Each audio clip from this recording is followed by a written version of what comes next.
This child is turning this respectable house into a slum daycare. It's erratic, Ethel. It's evidence of a loss of control. You see, he can't even play quietly. That disgusting maid brought her son here deliberately, Ethel. She knows you're vulnerable. She knows you're alone in your grief. She's using that child to manipulate you, to worm her way into a privileged position in this family that she hasn't earned. Ethel's sister-in-law, Maria roared. A millionaire widow with no children, always ate alone, until the maid's black son sat down next to her, and what her racist sister-in-law did next would spark a war over a fortune and prove that the greatest legacy isn't inherited, it's chosen.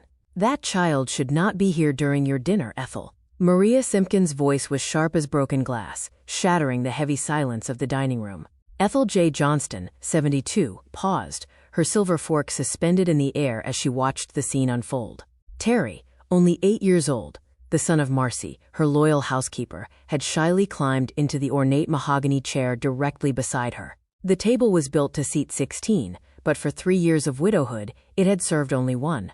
Maria, Ethel's sister-in-law and the self-appointed guardian of family values, pointed a trembling, accusing finger at the boy. Marcy, control your son. He has no business sitting with adults. Little Terry lowered his head, his small hands nervously clutching a worn book about dinosaurs. Marcy rushed from the kitchen, her face a mask of embarrassment and terror. I'm so sorry, Miss Ethel. Terry, come here this instant. But Ethel raised a weathered, regal hand, stopping Marcy in her tracks. Her eyes fixed on Maria, with a coldness that made the winter outside seem warm. Stay right there, Marcy. Ethel had built a real estate empire from nothing, but after her husband's death, she had become a ghost haunting her own mansion.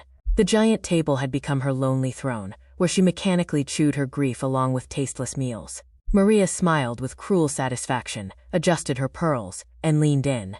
Finally, Ethel. These people need to know their place. Terry, Ethel said, completely ignoring Maria as she turned toward the boy. You may stay. In fact, I would very much like to hear about the Tyrannosaurus Rex.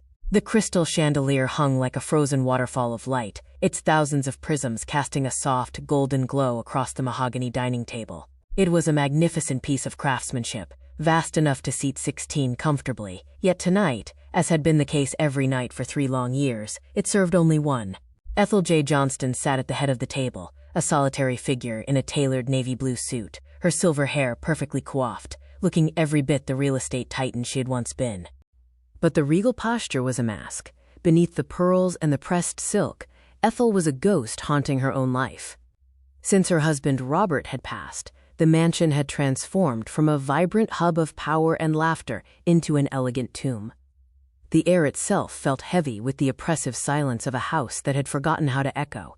Ethel picked up her silver fork, moving with mechanical precision. The roasted chicken before her was prepared perfectly by Marcy, yet it tasted of nothing but ash. She ate not because she was hungry, but because the routine was the only thing keeping the crushing weight of grief from collapsing her lungs entirely. Between rhythmic bites, her mind drifted to the glory days. She closed her eyes and could almost hear the clinking of crystal and the roar of laughter from the lavish dinner parties they once hosted. She remembered the adrenaline of the boardroom, the thrill of outmaneuvering competitors, and the way she and Robert had stood side by side, an unbreakable empire of two. They had owned the skyline, but now, all she owned was a vacuum of empty rooms. Her daily existence had shrunk into a sterile loop. Wake, dress impeccably, as if a billion-dollar deal awaited her, review meaningless paperwork that no longer stirred her soul, and eat in a silence so loud it made her ears ring. The house staff, once a small army, had dwindled to just Marcy Sparks and her 8-year-old son Terry. From the shadows of her isolation, Ethel watched them. She saw the way Marcy's eyes lit up when she spoke to her son, and she heard the boy's muffled laughter drifting from the kitchen, a sound so bright it felt like a trespasser in this dark museum of memories. Ethel never engaged. She had convinced herself that her withdrawal was a form of dignity, a final tribute to the love she had lost. To connect with the living felt like a betrayal of the dead. She took a sip of water, her gaze fixed on the 15 empty chairs that stood like silent sentinels of her loneliness. She believed this was her permanent state, that she would continue to fade away in this opulent cage until there was nothing left but the suit and the pearls. She didn't realize that the clock on the wall was no longer just ticking away the seconds of her mourning. Tonight, the silence of the Johnston mansion was about to be broken, and the formidable woman who had once conquered the city was about to find a reason to fight again. The stillness of the dining room was broken by the soft, rhythmic scuff of sneakers against polished marble. Terry approached the grand entrance, his small frame nearly swallowed by the shadows of the hallway. In his arms, he clutched a worn dinosaur encyclopedia like a sacred text, its corners frayed from years of late-night reading. He stopped at the threshold, watching the silver-haired woman at the head of the long table. To him, Miss Ethel didn't look like a titan of industry. She looked like a statue left behind in an empty museum.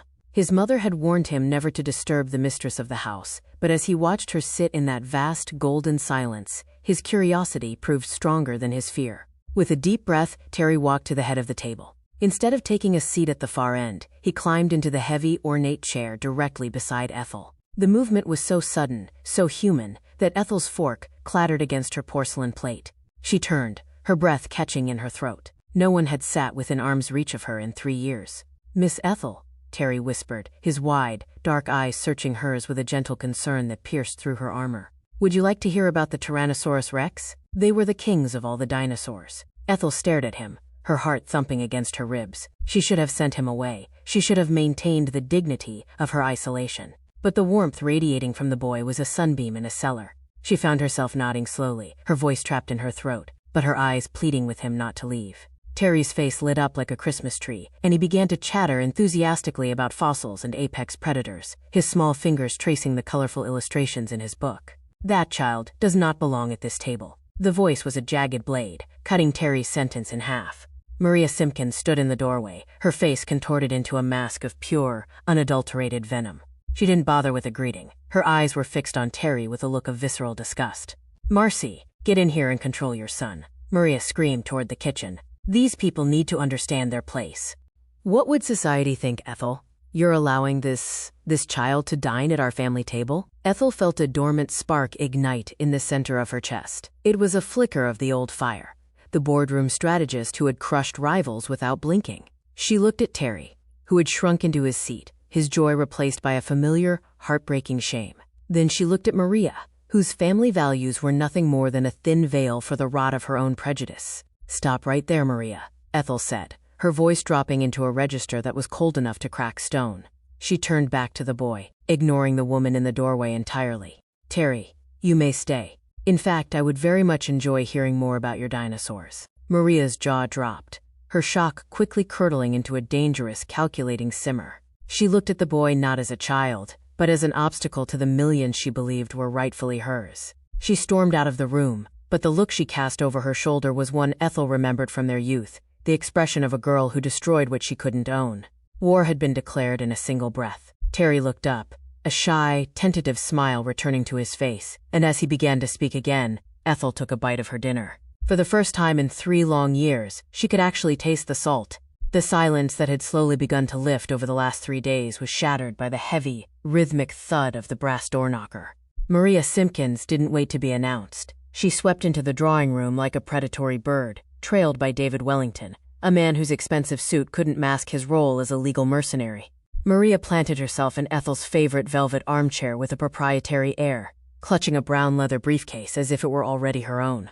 "Ethel, we need to discuss this inappropriate situation you're allowing," Maria began, her voice dripping with a faux sincerity that made Ethel's skin crawl. Beside her, David adjusted his glasses, clearing his throat to lend the weight of the law to Maria's malice. He spoke of maintaining estate standards and preserving family traditions, his words a thin, translucent veil for the threats lying beneath. "Allowing employees' families such intimate, inappropriate access," David droned, "could raise questions that might invalidate certain delicate clauses in the estate's will. It suggests Maria a lack of forward, oversight, Ethel, her eyes gleaming. That woman brought her son here deliberately, Ethel. She knows you're vulnerable. She knows you're alone in your grief. She's using that child to manipulate you, to worm her way into a privileged position in this family that she hasn't earned." In the corner of the room, Terry was playing quietly on the rug. At the sound of Maria's rising voice, his hand jerked, accidentally knocking over a wooden toy block. It clattered across the marble floor, the sound echoing like a gunshot in the tense room. Maria pounced instantly. "You see? He can't even play quietly," she shrieked, pointing an accusing finger at the frozen boy. "This child is turning this respectable house into a slum daycare. It's erratic, Ethel. It's evidence of a loss of control." Marcy stepped forward from the doorway, her fists clenched so tightly her knuckles were white. "My son isn't bothering anyone, Maria," she said, her voice trembling with a mother's protective fury. Maria didn't even look at her. She simply spat her venom toward the floor. Your son shouldn't even be in the same room as us. You're confusing temporary kindness with permanent rights. Know your place. David interjected with a practiced, somber tone. When there are allegations of undue influence over major estate decisions, the courts look unfavorably on such domestic irregularities. Then Maria delivered the final, chilling blow. There are institutions, Ethel, highly professional facilities, that specialize in caring for elderly people who may be making inappropriate decisions due to the cognitive effects of isolation. For your own safety, we may have to consider a more supervised living arrangement. The threat hung in the air, heavy and suffocating. Forced institutionalization, a declaration of incompetence, the theft of a life's work. Ethel watched Maria's face, recognizing the pure malice disguised as moral superiority. She looked at Terry, who was watching the adults with wide, terrified eyes, and realized she had gravely underestimated the depths of Maria's cruelty. But as she felt the familiar, cold steel of her old business instincts hardening in her gut, she knew Maria had made an even bigger mistake. She had forgotten who Ethel J. Johnston was before the morning began. The Titan was waking up. The golden pool of light from the mahogany desk lamp was the only thing piercing the gloom of the private office. Ethel sat surrounded by stacks of financial documents that had gathered dust for 3 years, their edges crisp and untouched since Robert's funeral. The air in the room felt different tonight. It no longer smelled of stagnant grief, but of sharpened cedar and old ink. When Marcy entered, the tray of tea rattling slightly in her hands, she found Ethel not staring blankly at the wall but hunched over a ledger with a pen tucked behind her ear. "Are you all right, Miss Ethel?" Marcy asked softly, setting the tea down. Ethel didn't look up immediately. "Marcy, I need you to be honest with me. Tell me about Maria. What have you observed during her visits while I was elsewhere?" Marcy hesitated, her loyalty to the household warring with her discomfort in criticizing a member of the family. She asks a lot of questions, ma'am. About your routines, which medications you take, and if you've been forgetful lately. I once overheard her in the hallway asking Mr. David when you'd be signing new will papers. She sounded anxious, like she was running out of time. Ethel made a slow, deliberate mental note. Maria hadn't just stumbled into this opportunity. She had been measuring the drapes of Ethel's life while Ethel was still living in it. The predator had been circling the cage for years. With a steady hand, Ethel picked up the receiver of the landline and dialed a number she hadn't called since she buried her husband. "Jonathan Wells," she said when the line connected, her voice regaining the melodic steel of a woman who once commanded boardrooms. "I haven't heard your voice since Robert's funeral, Jonathan. I need you to investigate my sister-in-law, Maria Simpkins. Focus on her finances over the last 5 years and any recent contact with health professionals. I suspect she's orchestrating a play to have me declared incompetent." On the other end, the private investigator's response was clipped and professional. "I'll find everything, Ethel. Everything." She didn't stop there. The next call was to Patrice Butler, an estate attorney known for a predatory instinct that rivaled Maria's own. "Patrice, I need someone who specializes in crushing fraudulent will contests," Ethel stated.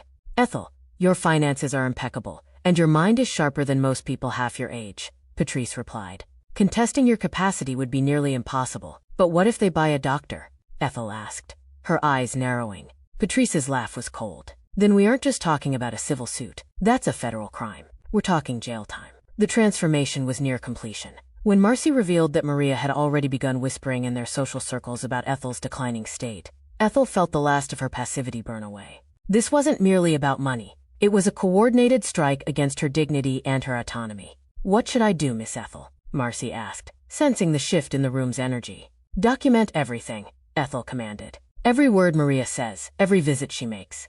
Everything."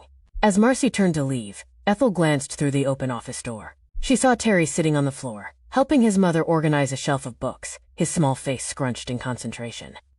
The peaceful, domestic warmth of the scene was a brutal contrast to the Cold War Maria had ignited. In that moment, Ethel realized the stakes had changed. Maria hadn't just attacked a bank account, she had attacked the only people who had managed to reach Ethel in the darkness. This was no longer just an inheritance dispute. It was a battle for the right to choose her own family, and Ethel Johnston did not intend to lose. While the sun set over the manicured lawns of the elite suburbs, Maria Simpkins was miles away, parked in a neighborhood of peeling gray paint and flickering streetlights. She sat in a cramped, sterile office that smelled of stale coffee and clinical indifference. Across from her sat Dr. Damien T. Young, a man whose psychiatric credentials were far less impressive than his reputation for ethical flexibility when the price was right. Maria leaned forward, her voice a practiced tremolo of concern. "My sister-in-law Ethel is showing deeply erratic behavior," she lied, her eyes narrowed and cold. "There's this inappropriate attachment to the housekeeper's family. She's allowing them to dine at the family table, showering them with expensive gifts. It's clear she's being manipulated in her state of prolonged grief." Dr. Young didn't blink. He merely adjusted his spectacles and took a slow, deliberate note. "And you mentioned potential changes to the will." "Exactly," Maria hissed. "She's spoken of altering the distribution to include these strangers. As a physician, don't you find that indicative of profound mental instability?" The air in the room shifted as the unspoken negotiation reached its climax. The price for a diagnosis of quote, premature senility and undue influence was settled at $45,000 in cash. Dr. Young tapped his pen against his chin. "I would need an in-person evaluation, naturally. But based on your testimony, I could recommend an immediate 72-hour psychiatric commitment for observation." Maria's lips curled into a slow, triumphant smile. Once Ethel was behind locked doors, stripped of her phone and her dignity, they could dismantle every decision she had made since Robert's death. Miles away, in a darkened office filled with the hum of servers, Jonathan Wells was uncovering the rot beneath Maria's social standing. He dialed Ethel's private line. "You were right to be suspicious," the investigator said, his voice a low gravel. "Maria is drowning. She's lost over $200,000 in speculative investments over the last 3 years. She's been desperate for months. And Ethel? She hired a law firm specializing in will contests 6 months ago. The same ones who drained that widow in the Wellington case." Cold anger settled in Ethel's chest, a hard, crystalline weight. It wasn't just a grab for money. It was a coordinated, premeditated campaign to erase her existence. "Keep digging, Jonathan," she commanded, her voice crackling with the same fire that had once built skyscrapers. "I want names, specifically any health professionals she's been seen with." The days that followed became a silent dance of cross-cutting tension. At the country club, Maria sipped Chardonnay and whispered tragic lies about, quote, poor Ethel's decline to anyone who would listen. Simultaneously, from the back of a nondescript sedan, Jonathan's telephoto lens clicked, capturing Maria's secret meetings in parking lots and alleyways. Maria believed she was moving toward an easy kill, but she had made the fatal mistake of the arrogant. She had targeted the people Ethel loved. By involving Marcy and Terry in her scheme, she had transformed a business dispute into a blood feud. Ethel hadn't felt this alive or this focused in years. The grief had been a heavy cloak, but now it was gone, replaced by the sharp, gleaming armor of a woman who had spent a lifetime winning. The real estate mogul was back, and she was building a trap Maria would never see coming. The hunt moved from the shadows of the mansion to the clinical coldness of Dr. Young's waiting room. Jonathan Wells sat among the patients, his face a mask of weary anonymity, but beneath his coat, a hidden recording device pulsed with every syllable uttered in the adjacent office. The walls were thin enough for the digital mic to catch Dr. Young's voice, devoid of any Hippocratic oath. "For $45,000 in cash, I'd be willing to diagnose almost anything. I could set up a case of premature senility or undue influence." Then came Maria's sharp, hungry tone. "Once we get her admitted for 72 hours, we can question all recent decisions, especially if those changes favor unsuitable people." It was the sound of a trap being set, but Jonathan was already dismantling it. Days later, in the neon-flecked darkness of a casino parking lot, the shutter of a telephoto lens clicked with rhythmic precision. The images captured were irrefutable. Maria Simpkins, her face illuminated by a dome light, handing a thick manila envelope to Dr. Young. Timestamps, license plates, and facial recognition data were logged with cold, professional efficiency. Jonathan's financial deep dive had already exposed the why, a paper trail of $200,000 in speculative losses, and Maria's frantic, secret attempts to list her own home. The conspiracy lived in a series of flagged emails between her and David Wellington, discussing strategies to declare incompetence, as if they were discussing a simple real estate closing. Back at the mansion, Ethel sat before the wall safe in her office, her fingers steady as she entered the combination.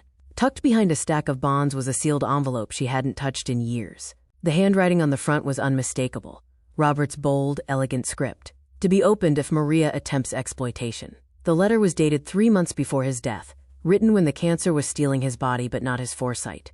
"My dearest Ethel," the letter began, "if you are reading this, Maria has finally shown her true nature. She only visits when she needs money. She despises you, but covets our fortune. Tears blurred Ethel's vision as she read his final command. I give you full authorization to cut off anyone who attempts to manipulate you during your mourning. Remember the woman you were, the fighter, the strategist. Don't let grief make you weak. He had known. He had prepared the ground for her to stand on before he ever left it. The evidence grew into an avalanche. Jonathan's background check on Dr. Young revealed a career built on wreckage, licenses revoked in 2 other states for the same predatory scheme of selling diagnoses to the highest bidder. Patrice Butler reviewed the files with a predator's grin, preparing criminal referrals for the state medical board, the Bar Association, and the FBI. If we prove conspiracy to commit fraud, Patrice noted, we aren't just winning a lawsuit. We're sending them to prison. Ethel spent the final hours organizing the documents like a general preparing for the decisive engagement of a long war. She verified every recording and cross-referenced every date. Standing at her office door, she looked out into the hallway. Terry was at the dining table doing his homework, and Marcy was in the kitchen, the familiar, comforting sounds of dinner preparation drifting through the house. The mansion was no longer a tomb, it was a fortress. She knew exactly when Maria would strike, and for the first time in 3 years, Ethel J. Johnston was truly ready to fight. The Friday morning sun streamed through the kitchen windows, casting long, peaceful shadows across the breakfast table where Ethel sat serving pancakes to Terry. She was unusually cheerful, her movements fluid and purposeful, a sharp contrast to the hollow woman she had been just weeks prior. The air smelled of maple syrup and fresh coffee, the domestic tranquility so thick it felt impenetrable. Then Marcy, glancing through the window while drying a plate, froze, her face draining of color until it matched the porcelain in her hands. Miss Ethel, she whispered, her voice a thin, trembling wire of panic. There are 3 cars coming up the drive. It's Maria, the lawyer, a man I don't recognize, and 2 paramedics with a stretcher. Terry's fork clattered to his plate, his eyes going wide with a primal fear. Miss Ethel, are you okay? Are they going to hurt you? Ethel didn't flinch. She leaned down and kissed the boy's forehead gently, her touch steady and warm. I am perfectly fine, dear. In fact, I've never been better. Stay with your mother. The heavy front doors didn't just open, they were breached. Maria burst into the foyer without waiting for permission, her face a mask of triumphant righteousness. David Wellington trailed behind her, clutching his briefcase like a weapon, followed by Dr. Damien T. Young, who carried a clipboard with a chilling, authoritative air. Bringing up the rear were 2 paramedics, their heads bowed and their posture stiff, with the visible embarrassment of men forced to perform a task that felt like a kidnapping. Ethel, the time has come for you to receive proper care, Maria announced, her voice ringing through the house like a funeral bell. Dr. Young stepped forward, his tone a practiced, patronizing calm. Ms. Johnston, I am Dr. Damien Young, a psychiatrist. Based on detailed reports of your erratic behavior and inappropriate financial decisions, I have determined you are a danger to yourself. You require immediate hospitalization for a psychiatric evaluation. Maria stepped closer, her eyes gleaming with the predatory heat of a vulture closing in. We've documented everything, Ethel. Your inappropriate attachment to the housekeeper's child, your talk of changing your will to favor these people, your refusal to see reason about proper family standards. It's over. David opened his briefcase, his voice a dry, legal rasp. We have the legal precedent for an emergency commitment. The papers are signed. Terry hid behind Marcy, his small frame shaking with tears, while Marcy stood her ground with a fury that was bankrupted by her lack of legal power. Maria watched them both, and smiled with a cruel, sickening satisfaction. It's for your own good, Ethel, she cooed, but Ethel didn't scream. And she didn't weep. Instead, she remained eerily composed, a slight, knowing smile touching her lips, a smile so cold and dangerous it should have been a warning. But Maria was too blinded by her impending victory to see the trap. Interesting, Ethel said, her voice smooth as silk. She walked calmly to the coffee table and picked up her tablet with deliberate precision. Dr. Young, before we go, would you mind repeating that diagnosis? Loudly, please, so everyone in the room can hear it clearly. Emboldened by Maria's nod, Dr. Young stood taller. You need immediate psychiatric hospitalization. You are exhibiting clear signs of mental instability and are under undue influence. Ethel's smile sharpened into a blade. Thank you, doctor. I wanted to make sure the recording would be crystal clear. Ethel's finger hovered over the tablet for a heartbeat before she tapped the screen. The opulent silence of the drawing room was instantly filled by the dry, clinical voice of Dr. Young. For $45,000 in cash, I'd be willing to diagnose almost anything. The recording crackled, his tone casual and monstrous. I could set up a case of premature senility or undue influence. A second of static followed, and then the doctor's voice again. I could recommend immediate 72-hour psychiatric commitment. The silence that followed was deafening. Dr. Young's face drained of color, turning a sickly, translucent white. Maria's legs buckled, her hand grasping the arm of a velvet chair to keep from collapsing, while David Wellington took a sharp step toward the door, his eyes darting like a trapped animal's. Jonathan Wells is very efficient at recording conversations, Ethel said, her voice a calm, lethal melody. He was posing as a patient in your waiting room last Tuesday, doctor. You really should speak more softly when discussing your criminal dealings. That's illegal, Maria shrieked, her voice cracking with desperation. Unauthorized recordings aren't admissible in court. Ethel let out a short, genuine laugh. Maria, you're talking to a woman who built a real estate empire. Do you truly believe I don't understand the laws of this state? She tapped the screen again. This time, it was Maria's voice that filled the room, cold and calculating. Once we get her admitted, we can question all recent decisions, especially if those changes favor unsuitable people. Marcy gasped, the full weight of the betrayal finally sinking in, while Terry clung to her side, sensing the shift from fear to vindication. Ethel reached for a manila folder and scattered a flurry of documents across the coffee table, like a winning hand of cards. Bank records showing your $200,000 in bad investments, Maria.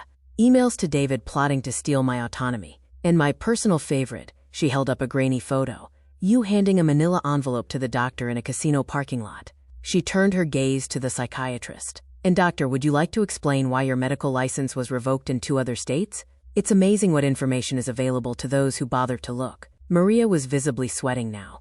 All right, maybe we went too far, but you're being manipulated by these people. Ethel walked over to Terry and placed a protective hand on his shoulder. Manipulated? She repeated, her voice dropping into a dangerous growl. These people gave me a family when you only offered greed. This boy's dinosaur stories were worth more than 20 years of your hollow visits. She moved to the safe, retrieved Robert's final letter, and held it aloft. This letter from Robert authorizes me to cut off anyone who exploits my grief. It's going straight to my attorney, along with every recording and photo in this room. When David tried to stammer out a plea for an agreement, Ethel cut him off with a look of pure steel. The only agreement you'll be making is with the Bar Association regarding your disbarment. Dr. Young tried to slip toward the exit, but Marcy stepped into his path, her face set with an iron resolve. You aren't leaving until the police arrive, she stated firmly. The distant wail of sirens grew louder until blue and red lights danced across the chandelier. Ah, the officers, Ethel noted, checking her watch. In the IRS, Jonathan found some fascinating inconsistencies in your tax returns, Maria. As the police entered to arrest the trio, the paramedics packed their stretcher with visible relief. Maria was let out in handcuffs, still screaming about family traditions, but her words were hollow. Ethel stood at the window, Terry and Marcy at her side. When Terry asked if they were going to jail because they were mean to black people, Ethel knelt to his level. They were mean because their hearts were full of hate, Terry. But love is stronger than hate, always. The crystal chandelier still hung like a frozen waterfall of light, but the golden glow it cast no longer fell upon a scene of solitary despair. 2 years had passed, and the grand mahogany table, once an altar to Ethel J. Johnston's grief, was now a theater of life. The oppressive silence of the mansion had been permanently evicted, replaced by the rhythmic clinking of silverware and the vibrant, overlapping melodies of conversation. Terry, now 10 years old and thriving at the city's most prestigious private academy, leaned forward with a newfound, radiant confidence. Aunt Ethel, he said, his eyes dancing with the same intellectual fire Ethel once used to close million-dollar deals. My teacher wants to meet you. She said she's never seen a student present with so much poise. Ethel beamed, her heart swelling with a pride more profound than any professional victory. She looked at the boy, no longer the shy child clutching a dinosaur book in the shadows, but a young man who knew he belonged and saw her greatest investment. It would be an honor to meet her, dear, she replied softly. Across the table sat Marcy, no longer in the starched uniform of a housekeeper, but in a sophisticated professional suit that matched her new role as property manager. She and Ethel spoke as equals, navigating the complexities of the Sparks Johnston Educational Foundation. The foundation had already approved over 100 scholarships for underprivileged children of color, systematically dismantling the very barriers of prejudice Maria Simpkins had tried to weaponize. When Jonathan Wells arrived later that evening with the quarterly reports, he didn't come just as a private investigator, but as Uncle Jonathan, a fixture in their chosen family. He shared news that served as a grim footnote to their success. Maria was serving her 3-year sentence in a state penitentiary, her home sold to pay restitutions, her social standing utterly erased. Dr. Young's license was gone forever, and David Wellington's career had ended in a landmark disbarment that now served as a cautionary tale in legal ethics. In a quiet moment in the kitchen, Marcy took Ethel's hand, her voice thick with emotion. "I never imagined this life for us, Ethel. Not just the security, but the belonging." Ethel squeezed her hand in return. "You and Terry didn't just move in, Marcy. You saved me. I was dying in this house, and you gave me back my soul." The office walls, once bare, were now covered in photographs of the Foundation's scholarship recipients, diverse, smiling faces that represented Ethel's true legacy. Patrice Butler had recently confirmed that the will was final. The bulk of the estate would fund these futures, with significant provisions for Marcy and Terry. Maria and her descendants were entirely, permanently cut off. As evening settled over the mansion, the scene at the dining table was a living testament to a hard-won truth. Terry was hunched over his homework at the far end, Marcy was organizing foundation papers, and Jonathan was reviewing applications. Ethel watched them, realizing that for 3 years she had mistaken blood for loyalty and solitude for dignity. She had been wrong. Her real family hadn't been lost. They had been waiting to be discovered. Terry looked up from his books, his face lit with that same innocent enthusiasm that had first broken her silence. "Aunt Ethel, would you like to hear what I learned about ancient Egypt?" Ethel smiled, the light of the chandelier finally reaching every corner of the room. "I would love nothing more, dear." The camera of memory pulls back from the room, showing a table that once seated one now serving many. Maria lost a fortune because she was blinded by the color of a child's skin, but Ethel found a universe of purpose because she opened her heart to a genuine connection. True wealth is never measured in real estate or bank accounts, but in the courage to choose love over prejudice and connection over isolation. Family isn't defined by blood or surnames. It's defined by who chooses to stand beside you when you're vulnerable, and who loves you for who you are, not what you own.